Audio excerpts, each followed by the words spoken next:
للأسف بيرفض كلامه، فبيمسك السلاح وبيخلص عليه بكل سهولة. ودي بتكون أسرة فقيرة، وبيقولوا للمحامي في واحد استولى على أرضهم وخدوا جوز بنتهم رهينة. وأول ما بيعرف إن اسمه مسعود بهلوان بيخاف جدا، وبيبعتهم لمحامي تاني اسمه سريباتي، ومحدش بيقدر يقرب له علشان ابن أخوه غانا. وفعلا غانا بيروح لمسعود ورجالته وبيفضل يضرب فيهم، وبيخلص عليهم واحد واحد، ومحدش بيكون قادر عليه، وبيقدر يفك أسر الشاب المخطوف. وبعدها الأسرة الفقيرة بيشكروه علشان ساعدهم. وده بيكون أمباسي أبو غانا، وبيقابل صاحبه من أيام الطفولة أجاي، وبيقول الوزير وابنه دانوش عايزين ياخدوا الأراضي من أهل القرية، واللي بيرفض يبيع بيقتلوا، لأنهم متفقين مع شركات نفط وعايزين يخلوا الخطوط بتاعتهم تعدي من الأراضي. لكن أمباسي بيقول له بلاش تتحدى دانوش، وما تفكرش في الناس، وخاف على بنتك لأنها ملهاش حد غيرك. وبعدها بيرجع البيت وبيهزق ابنه علشان فاشل ورافض يكون مفوض او محاسب او ضابط جيش، وماشي ورا كلام عمه، وبيعملوا مشاكل كتيرة جدا.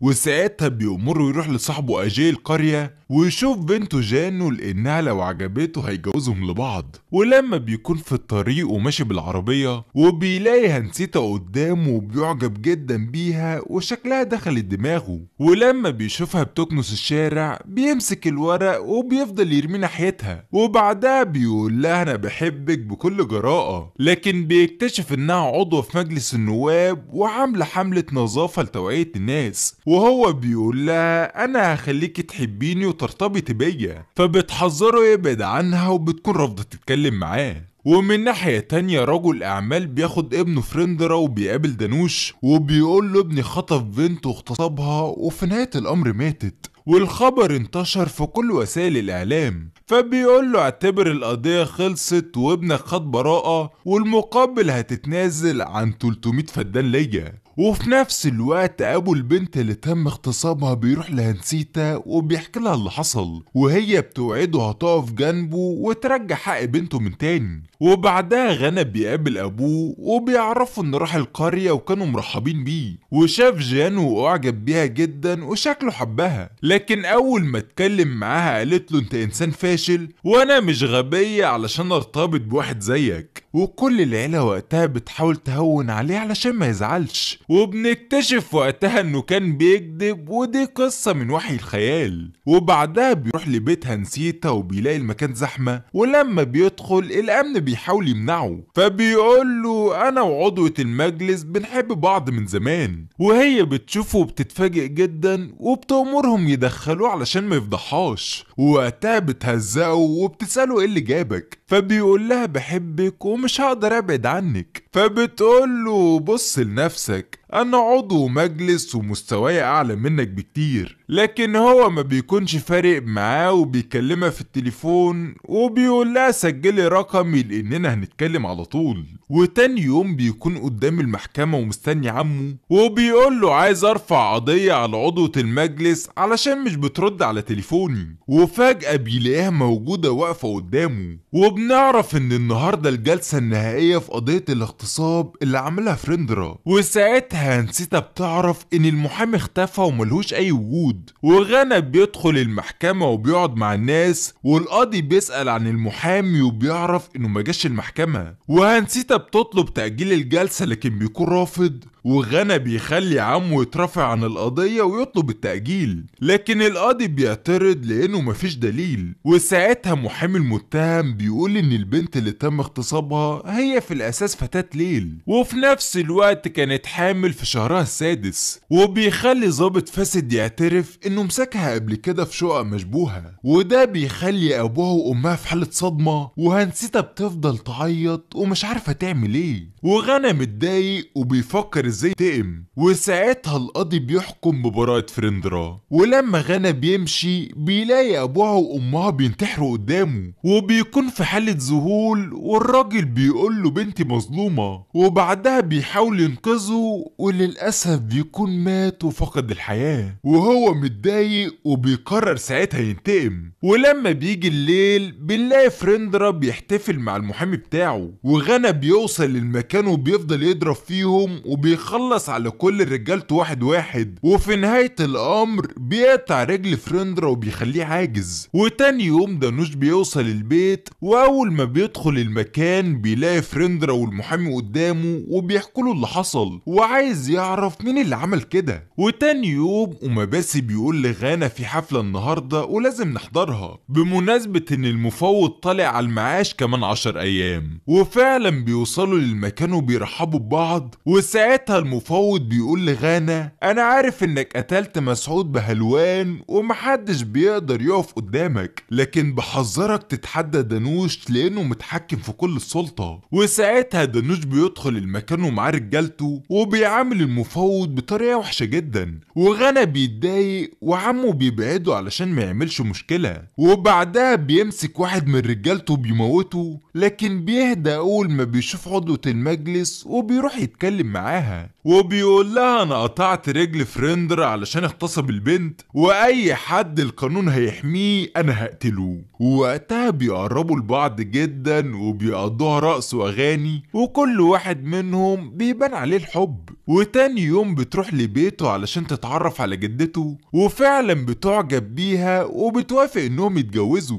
ووقتها بتطلب من أوماباسي ان ابنه يروح معاها المعبد ويتعهد ما يعملش اي مشاكل في حياته تاني. وفعلا بيسمع كلامها وبيروح هو والعيلة للمكان وبيبدأ يقول القسم، وقبل ما بيخلص بيلاقي العربيات بتنفجر قدام عينيه، وبيشوف جانو وهي بتجري وبتحاول تهرب ومصابة. وساعتها بتتضرب وبتقع على الارض وبتفقد الوعي بتاعها، ورجالة دانوش بيحاصروا المكان وهي بتترجاه علشان ينقذ حياتها. فبيتضايق جدا وبيضرب فيهم واحد واحد وبيتخلص منهم، ومحدش بيكون قادر عليه، وبينتقم على كل حاجة عملوها فيها، وبيقول لهم جانو تخصني واللي هيقرب منها هيموت. وبيتعهد قدام الأصنام بأنه هيقتل دانوش ويخلص عليه. ولما بيرجعوا البيت بيسألوها ليه عايزين يموتوكي، وده بيخلينا نرجع للماضي تاني لما غانا كان في الطريق للقرية ورايح يشوف جانو. وأول ما بيوصل هناك بيلاقي الناس متجمعة، فبيسأل أجاي صاحب أبوه إيه اللي بيحصل، فبيقول له في ناس خطفوا بنتي علشان يجبرونا نسيب الأراضي بتاعتنا. فبيحاول يطمنه وبيوعده هيرجعها تاني. وده بيكون ريدي وبيكلم دانوش وبيعرفوا إنهم خطفوا جان وبنت أجاي. وبعدها غانا بيوصل المكان وبيفضل يضرب فيهم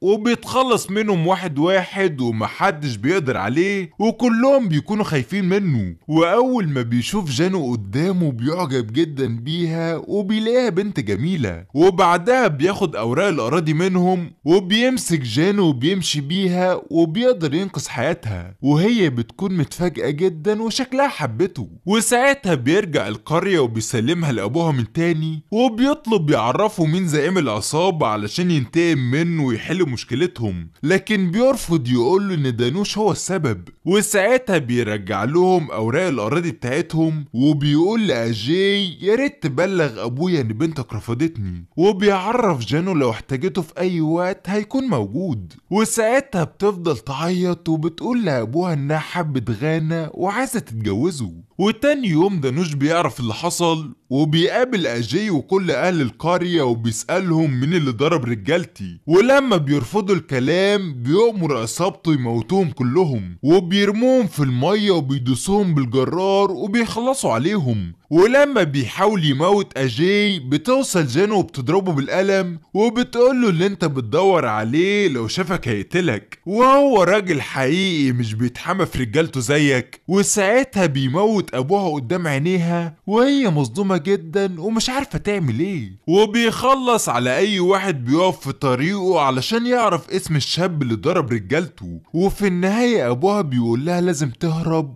وللأسف بيفقد الحياة وهي عمالة بتعيط. وبعدها بتطلع تجري علشان تنقذ حياتها، وهم بيكونوا وراها وعايزين يمسكوها لحد ما بتوصل للمعبد. ووقتها بنرجع لوقتنا الحاضر وكلهم بيكونوا متأثرين جدا وبيعيطوا أول ما بيسمعوا حكايتها. وغانا متضايق وعمال يفكر هيعمل ايه، وبيقول لأبوه كان لازم يعرفوني ان هو دانوش من الأول علشان يحل المشكلة. وهنسيرة بتطلب منه منه ينتقم ويرجع حق جانو وابوها ويفضل جنبها لانها الوحيدة اللي تستاهل حبه، وبتعرفه لو احتاج لها في اي وقت هتكون معاه. ومن ناحية تانية دانوش بيؤمر رجالته يخطفوا جانو، ولما بنروح لها بنلاقيها في المستشفى علشان تتعالج، وساعتها هم بيوصلوا المكان وعايزين يخطفوها. واول ما غانا بيدخل الأوضة بيلاقي حياتها في خطر، فبيدافع عنه، بيفضل يضرب فيهم وبيندمهم على كل حاجة بيعملوها، وبيفضي الطلق اللي موجود في السلاح وبيحطه في بقه، وبعدها بيسيبهم يخطفوها وبيودوها لدانوش علشان يعرف مكانه. ودانوش بياخد سلاح الراجل بتاعه وعايز يموتها، لكن بيلاقي غانا قدامه، ولما بيضربه بالمسدس بيلاقيه فاضي لان الطلق اكله للراجل بتاعه في المستشفى. وساعتها بيقول له انا كل مرة بهزمك، وانا اللي قطعت رجل فرندرا وموتت الراجل بتاعك في حفلة المفوض وضربت رجالتك في القرية. وبعدها بيخلص عليهم واحد واحد ومحدش بيكون قادر يقف قدامه، ووقتها بيغرق دانوش بالبنزين وعايز يولع فيه، وبيخلي جانو تمسك النار علشان تنتقم، وهي بتفتكر اللي عمله لأبوها وأهل القرية، فبترجع في كلامها وبتقول لازم ما يموتش بسهولة ويتفضح قدام كل الناس. وبعدها غانا بيرمي عليه النار وهو بينط من الشباك وبيقع في بركة المية وشكله وحش جدا، وجانو بتحضن غانا وبيلاقيها عمالة بتعيط. وتاني يوم بيقابل المفوض وبيحكي له كل حاجة، وبيحطوا هما الاتنين خطة مع بعض، وكل وسائل الإعلام بتتكلم إن دانوش حياته في خطر، والوزير بيسأل ابنه إيه اللي حصل وعايز يساعده، لكن بيتفاجئوا إن المفوض موجود على التلفزيون، وغانا بيدخل المكان وبيقول لهم أنا شفت كل حاجة، وإنه راح لدانوش علشان يلاقي له فرصة عمل. ومرة واحدة دخلوا ناس وفضلوا يضربوا في رجالته وكانوا عايزين يموتوه،